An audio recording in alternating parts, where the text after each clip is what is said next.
लोग पढ़ेंगे derivation of formula for horizontal range, यानी कि हॉरिजॉन्टल रेंज का जो फॉर्मूला होता है उसकी डेरिवेशन। तो आप लोगों ने पढ़ा हो कि हॉरिजॉन्टल रेंज क्या होता है और उसका फॉर्मूला कैसे होता है। अगर नहीं पढ़ा तो आप यहाँ पे देखें, ध्यान से देखें, ठीक है।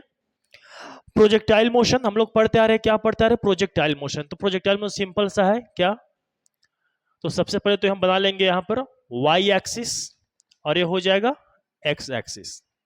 थोड़ा सा मैं इंट्रो आपको करा देता हूं, देन फिर मैं आऊंगा उसी फॉर्मूला के डेरिवेशन पे, ठीक है। मान लो कि आपने ये आपका ओरिजिन पॉइंट है और इस ओरिजिन पॉइंट से आपने किसी ऑब्जेक्ट को ऐसे प्रोजेक्ट किया है और उस ऑब्जेक्ट को जो प्रोजेक्ट किया है उसकी इनिशियल वेलोसिटी है u। बात समझ में आ रही है। हिंदी में बोलते हैं इसे प्रक्षेप्य गति, ध्यान दें हिंदी में इसे कहा जाता है बच्चों प्रक्षेप्य गति, और इंग्लिश में बोलते हैं प्रोजेक्टाइल मोशन। और आज जो हम लोग पढ़ने वाले वो क्या पढ़ने वाले, तो ऊपर में हेडिंग देख लो, ऊपर में हम लोग क्या पढ़ने वाले आज हम लोग, तो हम लोग अभी पढ़ रहे हैं derivation of formula for horizontal range. Clear, derivation of formula for horizontal range, यानी कि हिंदी में अगर इसको कहें तो क्या कहेंगे, तो कहेंगे कि क्षैतिज प्रास के सूत्र का डेरिवेशन हम लोग आज पढ़ने वाले हैं। Are you getting? चलो, तो मैंने क्या करा कि एक ऑब्जेक्ट लिया, उसको इस ओरिजिन से मैंने u इनिशियल वेलोसिटी से मैंने इसको प्रोजेक्ट किया है, फेंका है। तो जाहिर सी बात है कि जब इसे मैंने हॉरिजॉन्टल, इस तरफ हम बोलते हैं एक्स एक्सिस, पता होगा आपको, और जब मैं इसे x से थीटा डिग्री के एंगल पे जब मैंने इसे प्रोजेक्ट करा तो होगा क्या कि इसकी जो इनिशियल वेलोसिटी है u, इसकी दो कंपोनेंट बनती है। एक बनती है x डायरेक्शन में, उसको हम बोलते हैं ux, और दूसरी बनती है y डायरेक्शन में, इसको हम बोलते हैं uy। क्लियर? और इस ux का जो कंपोनेंट होगा, ux जो इसकी u की जो कंपोनेंट होगी x डायरेक्शन में, उसको बोलेंगे ux, और वो ux होता है u cos थीटा के बराबर। और ये जो uy होता है वो होता है बच्चों u sin थीटा के बराबर, ठीक है। और फाइनली ऑब्जेक्ट जो है वो इस तरह से ऐसे प्रोजेक्टाइल मोशन करते हुए एक पैराबोलिक पाथ कवर करते हुए वो मोशन करती है। आपने बात समझा? बहुत अच्छे तरीके से आपने पढ़ा होगा। जब आप शुरुआत से आरंभ से प्रोजेक्टाइल मोशन पढ़ रहे हो तो ये सारी जानकारी आपको पता होनी चाहिए। अगर नहीं पता है तो आप हमारा वीडियो लेक्चर जाकर देख सकते हैं, आपको वहां से और भी सारी जानकारियां मिल जाएंगी, ठीक है। खैर, अब यहां पर क्या है कि यहां पर देखिए कि मैंने पार्टिकल को प्रोजेक्ट किया है ओ पॉइंट से, और फाइनली पार्टिकल पहुंचे इस पॉइंट तक। इस पॉइंट को मैं नाम दे दिया P। क्या दे दिया नाम इसको मैंने? P। तो पार्टिकल O से P जितनी डिस्टेंस कवर की है, यानी कि जो पार्टिकल जो है वो x डायरेक्शन में जितनी डिस्टेंस कवर करी है, मैं उसी डिस्टेंस को बोलता हूं भैया हॉरिजॉन्टल रेंज, और हिंदी में बोलता हूं क्षैतिज प्रास। तो सबसे पहले अगर मैं यहां पर हॉरिजॉन्टल रेंज के डिफिनीशन के बारे में अगर बात करूं, हॉरिजॉन्टल रेंज के डिफिनीशन के बारे में बात करूं तो क्या क्या लिखेंगे, तो लिखेंगे बच्चों कि डिस्टेंस ट्रेवल बाय, क्या है कि distance travelled by projected particle, projected particle in x direction, यानी कि प्रोजेक्टेड पार्टिकल द्वारा एक्स डायरेक्शन में जो डिस्टेंस कवर करा गया है उसी को हम क्या बोल देंगे? हॉरिजॉन्टल रेंज बोल देंगे। और तो और it is denoted by, it is denoted by R, और इसको हम आर से रिप्रेजेंट करते हैं, डिनोट करते हैं। क्लियर बात? आपने पढ़ा होगा, आपने पढ़ा होगा यहां पर एक छोटा सा टॉपिक आपने पढ़ा होगा, time of flight. Time of flight,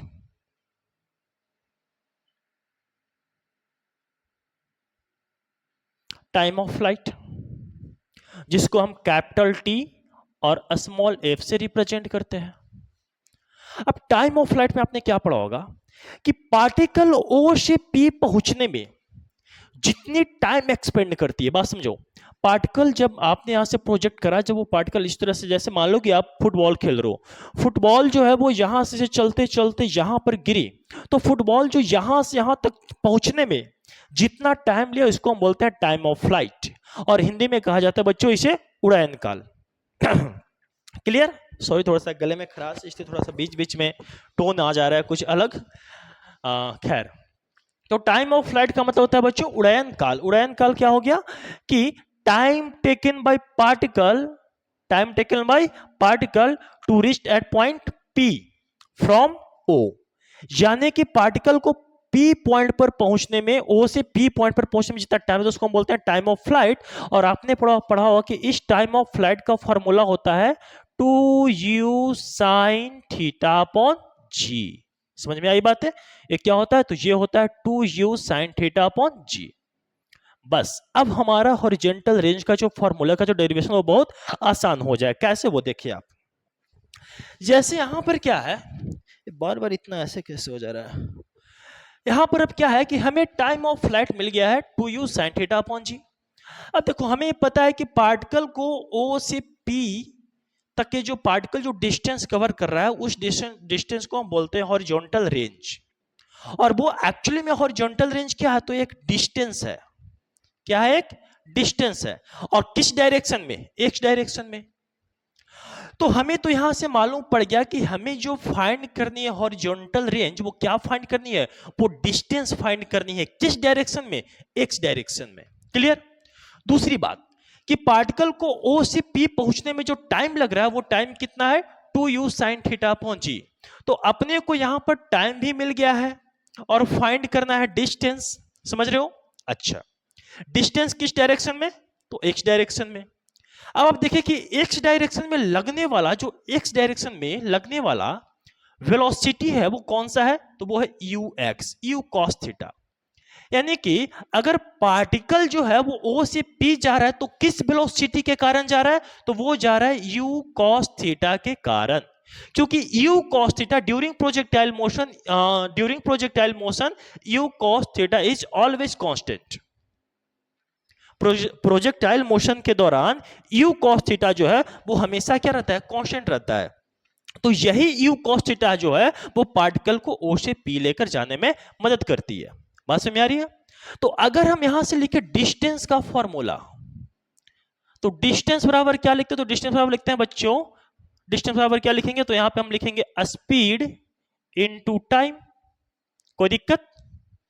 और जब स्पीड इनटू टाइम लिखेंगे और स्पीड किस डायरेक्शन में, तो हम डिस्टेंस किस डायरेक्शन में फाइंड कर रहे हैं? एक्स में। तो स्पीड में हमें किस में चाहिए? एक्स में चाहिए। तो magnitude of velocity is called speed. Are you getting? Magnitude of speed is known as, sorry, magnitude of velocity is known as speed। जो वेलोसिटी की मैग्नीट्यूड होती है वो क्या? वो स्पीड, उसको हम कह सकते हैं। कोई दिक्कत नहीं, आपने पढ़ा होगा। तो एक्स डायरेक्शन में स्पीड कितना है? u cos theta. तो मैंने यहां पे लिख दिया u cos theta into time कितना लग रहा है पार्टिकल को O से P जाने में? तो टाइम लग रहा है जितना टाइम ऑफ फ्लाइट है उतना टाइम लग रहा है किसको? पार्टिकल को O से P जाने में। तो यहां पे हम टाइम लिख देंगे 2u sin theta upon g। बात समझ में आई? अब आप ध्यान से देखें, यहां पर u इंटू यू, तो सबसे पहले u स्क्वायर हो गया। u